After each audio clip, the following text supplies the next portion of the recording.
Fala, galera! Tranquilo? Tranquilo. Pô, eu quero apresentar o meu personagem, Fixed, do jogo World of Warcraft. Não sei se vocês conhecem. O jogo lançou em 2004. Eu jogo desde que lançou. Eu tenho outros personagens, mas esse aí é meu xodó, tá? Eu não sei se dá pra ver daí. Não sei se dá pra ver a quantidade de horas que eu tenho só com esse personagem. Horas de jogo. Dá pra ver, não? Eu vou tentar facilitar. Melhorou? São 90 dias de jogo só com esse personagem. Esses dias não são fictícios, tá? É 90 vezes 24 horas. 2.100 e tantas horas de jogo só com esse personagem. É importante dizer que eu não só comprei o jogo, eu paguei todas as expansões subsequentes, e eu pago, desde 2004, mensalmente, para jogar esse jogo. Eu pago por um trabalho de mês expediente. Mas mesmo assim, mesmo sendo gamer hardcore, jogando muito, e um desenvolvedor, eu ainda acho muito difícil falar de games. Sério, às vezes eu começo a falar de games, realmente não sei por onde começar, porque são tantas áreas diferentes, é tanto preconceito. Às vezes eu falo de games, aí a pessoa tem na cabeça aquele jogo específico, aquele momento nostálgico. Pô, aquele jogo, jogo dos meus filhos. Pô, eu jogava esse jogo há 1000 anos atrás, pô, muito maneiro e tal. Tem gente que fala, porra, esporte eletrônico? Porra, jogo muito, cara, pratico e tal. Wii Sports. Hoje o Wii Sports supera o esporte convencional em termos de visibilidade. Por causa do YouTube. Só para pensar que o atleta digital pode jogar toda hora, né? Tá jogando, tá divulgando. Tem gente que pensa na indústria, no processo de desenvolvimento, né, como uma possibilidade de investimento, talvez. Né? Talvez não no Brasil, mas em outros lugares com certeza. Mas ainda tem muita gente que pensa em games como uma brincadeira descompromissada. Leva ninguém a lugar nenhum. Mas duas coisas são certas. Primeiro, é uma indústria bilionária. Supera a indústria da música e do cinema juntas. Tá? Supera. Os games estão em tudo quanto é lugar, permeiam diversos campos. Segundo, quase ninguém fala de games e pensa em educação. Pelo contrário, os games são arqui-inimigos da educação, para muita gente. Mas independente da ideia que vocês tenham de games, quase todo mundo sabe o quão vasto é esse universo. Então, eu queria falar um pouco de números. Deixa eu mostrar uns números para vocês. Só uns números, rapidinho. 2,2 bilhões de gamers ativos no mundo. Ativos. Não é aquela pessoa que jogava quando era criança e parou de jogar, não. Pessoas que jogam com frequência. Frequência. 6 horas por semana. Tempo médio gasto com games por gamers. Quando eu vi esse número, eu achei ridículo. Eu falei, impossível, cara. Jogo muito mais isso aí. Um amigo meu que é youtuber riu. Ele falou assim, cara, pesquisa isso errado, eu vou ligar pra eles. Faz sentido isso aí. Mas eu parei pensar nos diferentes perfis de gamers. Pensa esses 2 bilhões de gamers. Idades diferentes, tipos diferentes, tribos diferentes. Quantas coisas uma pessoa, não sei, 70 anos, né, tem em comum em termos de hobby, com essa frequência, com um garoto de 10 anos? Né? Não é tão pouco assim. 6 horas? Sério? A grande conclusão é que os games engajam. Os games engajam. Né? Há milênios os games engajam. Tá. Mas o que é um game? Que essa é a pergunta, né? O que é um game? É o digital? Não. Todos os jogos, dos físicos aos digitais, games, todos os jogos, possuem 3 características. Tem que fazer 3 com essa mão. Eu ia fazer com essa, mas... 3 características. Primeiro, objetivo. Objetivo no jogo é o que o jogador precisa focar. Pode ser a cesta do basquete. Como pode ser aquele dragão, aquele chefão que ele tem que derrotar. Pode ser só não perder. É um objetivo. Feedback. Um sistema de retorno. O jogador precisa saber do progresso dele, o desenvolvimento dele naquele jogo. Né? Pontuação, por exemplo, serve. E voluntariedade, porque nenhum jogo é obrigatório. Você não pode obrigar alguém a jogar. A pessoa tem que jogar por livre e espontânea vontade. São com essas 3 características que os jogos criam ganchos motivacionais. E assim engajam seus jogadores, os participantes. Esses ganchos motivacionais falam de diversas motivações, mas principalmente as motivações intrínsecas. Vou dar um exemplo prático, tá? Para explicar melhor um pouquinho mais essa questão da motivação, engajamento, né? Motivação intrínseca. Vocês já ouviram falar de Sísifo? Sísifo, já ouviram falar? Mitologia grega.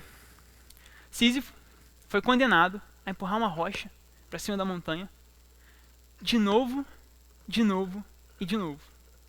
Toda vez que ele chegava lá, a rocha caía, e ele tinha que empurrar de novo. Essa foi a punição dele. Um exemplo claro de trabalho inútil. Lembre-se disso. Vocês já ouviram falar de Getting Over It, with Bennett Foddy? É um jogo. Alguém? Alguém. Uma pessoa. Não? Gamer. A gente troca uma ideia. Nesse jogo, você tem que escalar uma montanha usando um martelo. Mas a qualquer momento, você pode cair e começar do zero. Perdendo horas de jogo. Horas. Perdeu.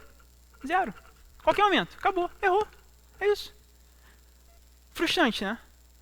Se não fosse suficiente, um narrador narra todos os seus erros. Deixando claro que você mandou mal. Começa de novo. Meu filho, de novo, pô. Vambora. Não sei se parece maneiro pra vocês, mas esse jogo vendeu milhares de cópias. Como pode? Em um exemplo, os dois são muito parecidos, esses dois exemplos. Mas em um é uma punição divina. E no outro, um jogo de sucesso. A resposta está na motivação intrínseca. A chamada motivação 3.0. Consiste em 3 áreas também. Maestria. Essa nossa vontade de sermos cada vez melhores. Dominar uma área, uma habilidade. Propósito. Claro que o propósito pode variar, assim como nos jogos. Mas esse senso de direção, sabe? O que fazer, onde ir, uma missão. Tem que fazer uma coisa. Tem que fazer um sentido. E autonomia. Se manifesta em decisões, escolhas. Nosso senso de liberdade. São essas 3 áreas que os games trabalham muito bem. Por isso que quando queremos falar de gamificação, estamos falando de uma técnica que é aplicar as 3 características dos games, objetivo, feedback, voluntariedade, em um conteúdo ou experiência,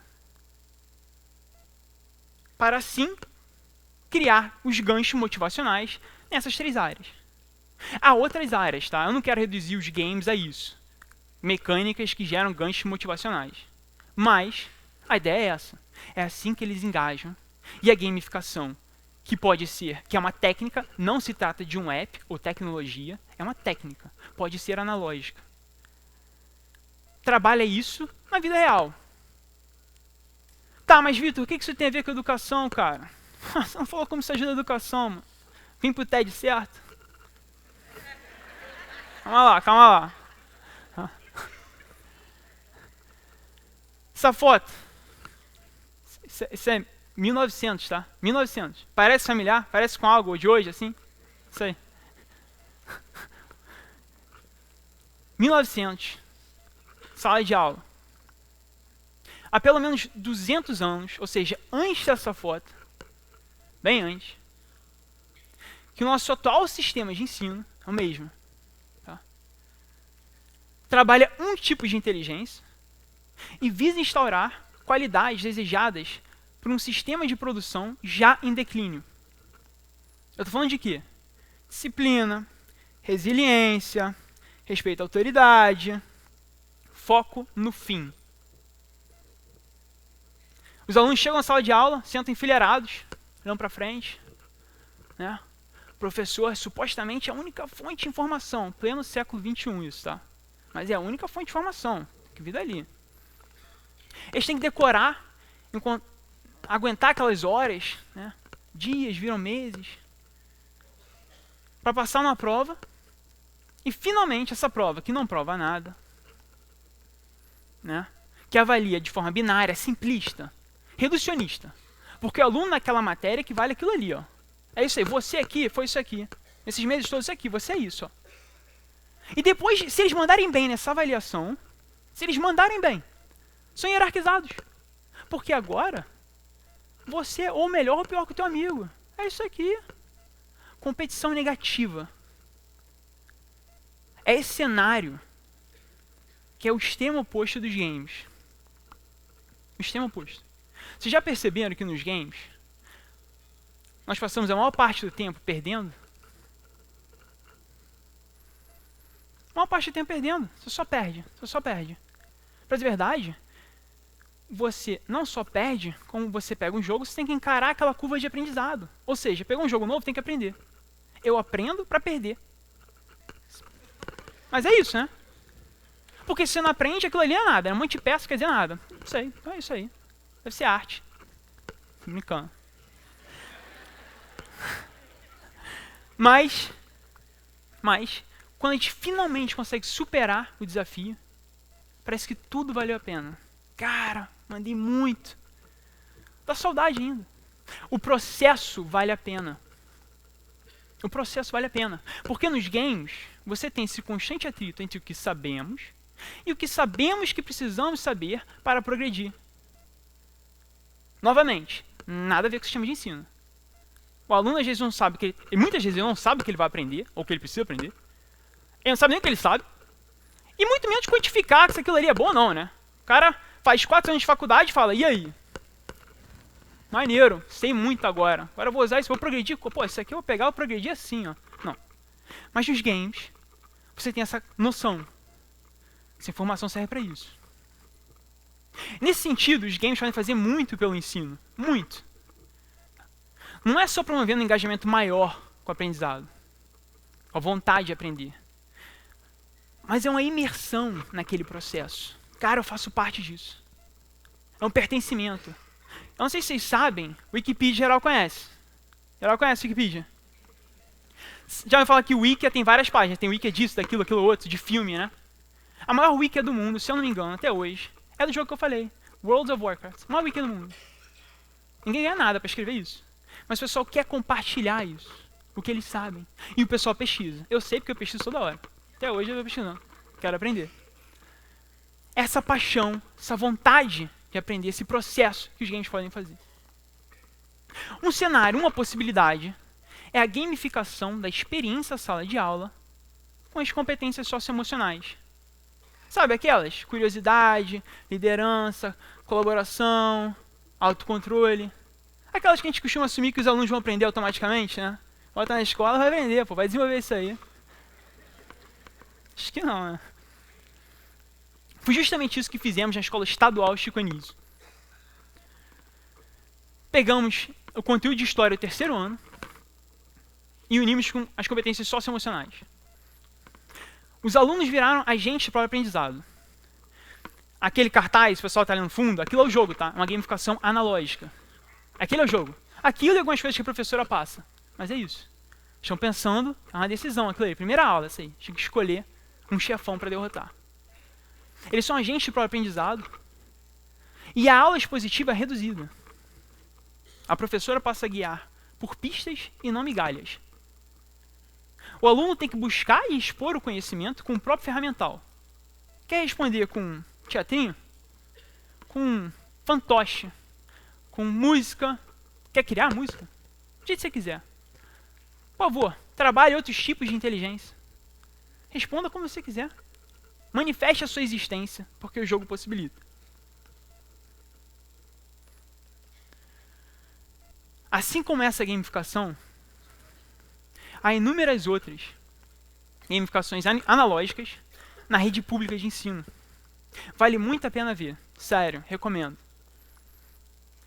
Porque deixam claro, mostram que não é necessário grandes investimentos e aparatos para uma verdadeira revolução no sistema educacional.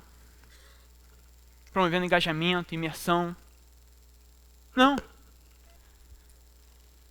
Já é hora de acabar com o preconceito em relação às possibilidades profissionais na indústria de games, que são muitas. Vocês viram o youtuber, saiu recentemente, 7 anos, milionário, paralelo à indústria de games. Já é hora de acabar com o preconceito em relação a essas profissões. E acabar com o preconceito em relação a games como ferramenta educacional e social. É hora de legitimar os games no ensino e fazer a jogada certa na sala de aula. Obrigado.